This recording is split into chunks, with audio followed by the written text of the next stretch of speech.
вообще сожалеете, что с вами такая вся ситуация произошла, и так страшно, что вы хотели бы, наверное, забыть все это? Да, конечно.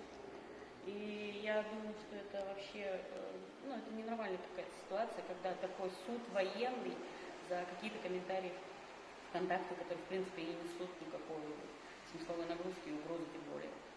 То есть я считаю, что это как-то слишком, как называется, злоупотребление статьей об экстремизме, терроризме. Это, то есть любой человек, который выскажет мысли вслух, которые не сходятся с мнением правящей партии, то есть я так понимаю, который будет ее критиковать, любой человек может оказаться, как я, на скамье. В чем вас обвиняют? В призывах к терроризму и к экстремизму. То, что я якобы осуществляла какие-то призывы, когда я писала свои комментарии. То есть о том, что я призываю кого-то к чему-то, я узнала только из заключения эксперта. Я даже не подозревала, что мои комментарии кто-то может расценивать как призыв. То есть не то, что не подозревала, я была уверена, что это все будут читать выражением своего мнения. То есть вы считаете, что ваши комментарии угрозы не несли никому, да? Нет, конечно.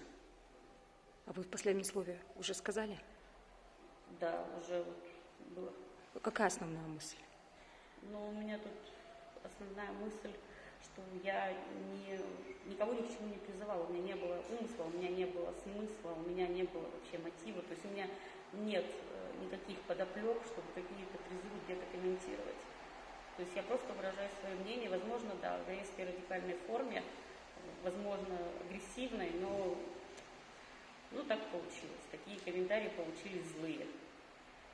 Какие ожидания, скажем так, и что планируете дальше в дальнейшем делать? Я не знаю, какой будет приговор, вернее, скорее всего, я уверена, что так как у нас идет вопрос «я или государство», вопрос будет решен в пользу государства, то есть мне будет обвинительный приговор вынесен, это в любом случае. А что делать дальше, зависит от самого приговора. То есть пока не знаю. Утечка,